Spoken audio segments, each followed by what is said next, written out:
होता है लक्ष्मी नारायण का प्रत्यक्ष होता है ना संगम में। हाँ, वैसा ही राधा कृष्ण का भी जन्म होता है। राधा कृष्ण का भी जन्म होता है ना।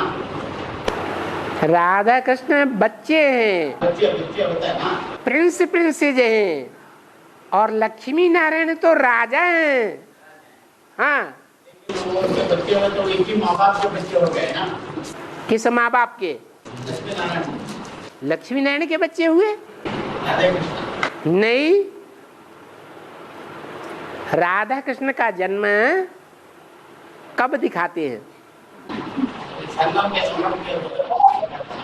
संगम में राधा कृष्ण का जन्म जो दिखाते हैं, उनमें भी कृष्ण का जन्म बाप के साथ है या अकेला है?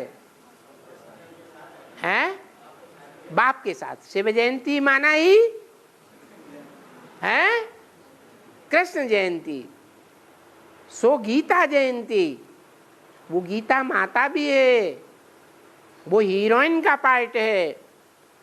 तो कृष्ण जयंती जो है शिव जयंती के साथ ही नुदी हुई है, क्योंकि रात्रि के 12 बजे शिव की भी महाशिवरात्रि मनाते हैं और कृष्ण को अभी हैं रात्रि के 12 बजे मनाते हैं। दोनों का एक कैसे हो सकता है? बाप और बच्चा। लेकिन बाप है निराकार और बच्चा है साकार। तो निराकार बाप कौन है? जो निराकारी स्टेज धारण करता है। और बच्चा कौन है? हैं? जो निराकारी स्टेज तो धारण नहीं करता है, लेकिन सलौना बहुत देखने में आता है। वो बच्चा भी अभी पुरुषार्थ कर रहा है या नहीं कर रहा है? वो सतयुग में स्थूल बच्चा बनेगा या नहीं बनेगा? बनेगा।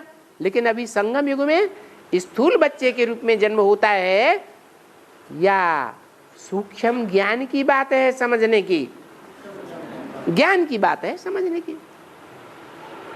उसी शरीर के द्वारा वो बच्चा भी सलोने रूप में संसार में प्रत्यक्ष होता है।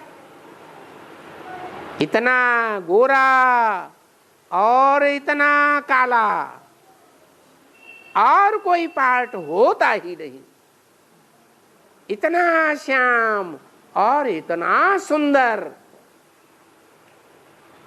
दुनिया में और कोई पार्टधारी नहीं होता। न इब्राहिम, न बुद्ध, न क्राइस्ट, न गुरु नानक, कोई नहीं। इतना सुंदर देखने में आवेगा और फिर इतना श्याम भी देखने में आवेगा। महाकाल, कालों का काल, सारी दुनिया को काल ग्रसित कर लेगा, खुद काल ग्रसित है नहीं होगा। इतना भयंकर। तो एक ही शरीर में दोनों आत्माएं प्रत्यक्ष होती है संसार के सामने। वो कृष्ण जयंती तब प्रत्यक्ष होती है जब क्या करते हैं भक्ति मार्ग में, ब्राह्मण जो है उसका एक जन्म होता है या 2 जन्म होते हैं? 2 जन्म होते हैं। एक जन्म होता है गर्भजेल से। 98 में क्या हुआ है? डबल जेल थी या सिंगल जेल थी? है डबल जेल। उस दिन 15 अगस्त भी था। क्या मनाया जाता है? स्वतंत्रता दिवस। तो स्वतंत्र हो गया, माना पहला जन्म हुआ, जेल से बाहर आ गया।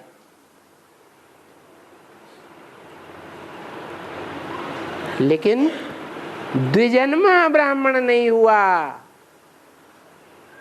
द्विजन्मा माने यज्ञोपवीत धारण करे।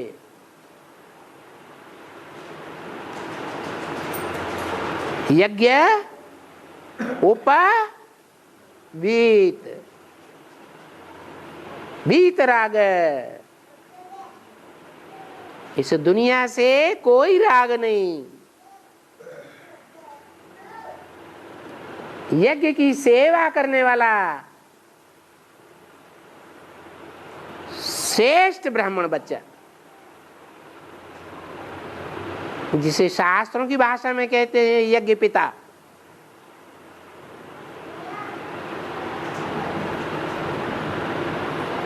तो वो यज्ञोपवीत धारण करने वाला। यज्ञोपवीत में क्या होता है? हैं?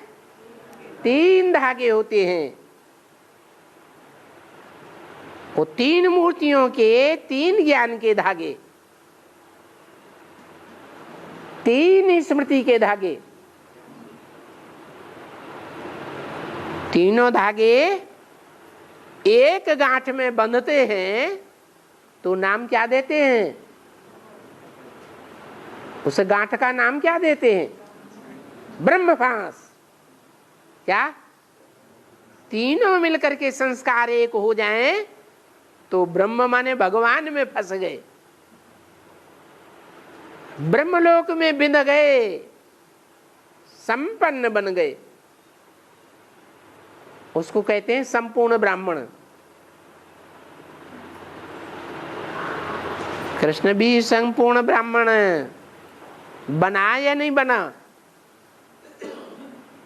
98 में अधूरा ब्राह्मण कहें या संपूर्ण ब्राह्मण कहें? सिंगल ब्राह्मण या द्विजन्मा। द्वि माने 2, ज माने जन्म। द्विज माने जो 2 जन्म लेता है। इसलिए ब्राह्मणों में, खासकर उत्तर भारत में, जब तक बच्चे का यज्ञोपवीत न हो तब तक उसकी शादी तो क्या, कोई भी अनुष्ठान उसके द्वारा संपन्न नहीं माना जाता। क्या? कितने अनुष्ठान हैं। जब पति पत्नी की गांठ जोड़ी जाती है तभी वो अनुष्ठान संपन्न माने जाते हैं, कुंवारेपन में नहीं। तब वो संपूर्ण ब्राह्मण कहा जाता है। तो बाप का प्रत्यक्षता वर्ष है। कौन से बाप का? राम बाप का? नहीं। कौन से बाप का? शिव बाप का। महाशिवरात्रि। कब जन्म होता है? जब सारी दुनिया घोर अज्ञान अंधकार में डूब जाती है। 500 करोड़ की दुनिया भी डूब जाती है। बेसिक ब्राह्मणों की दुनिया भी अज्ञान अंधकार में डूब जाती है, और एडवांस वाले भी घोर अज्ञान अंधकार में डूब जाते हैं। नंबरवार सब डूब जाते हैं। एक ब्राह्मण बचता है, यज्ञोपवीत धारण करने वाला, ब्रह्मफांस को धारण करने वाला, जिसमें शिव प्रत्यक्ष होते हैं। तब कही जाती है शिव जयंती। वो कृष्ण की जयंती भी है, बाप की भी जयंती है। इसलिए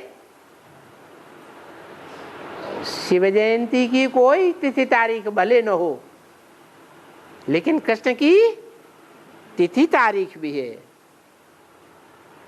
तिथि है, तारीख है, दिन है, नक्षत्र है, सब कुछ दिखाया जाता है।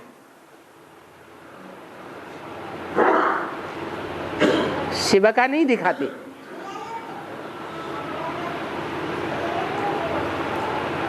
कृष्ण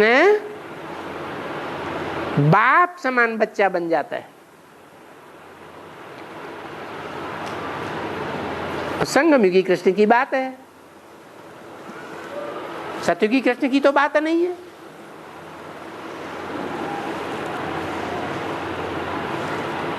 बात समझ में आ गई हैं?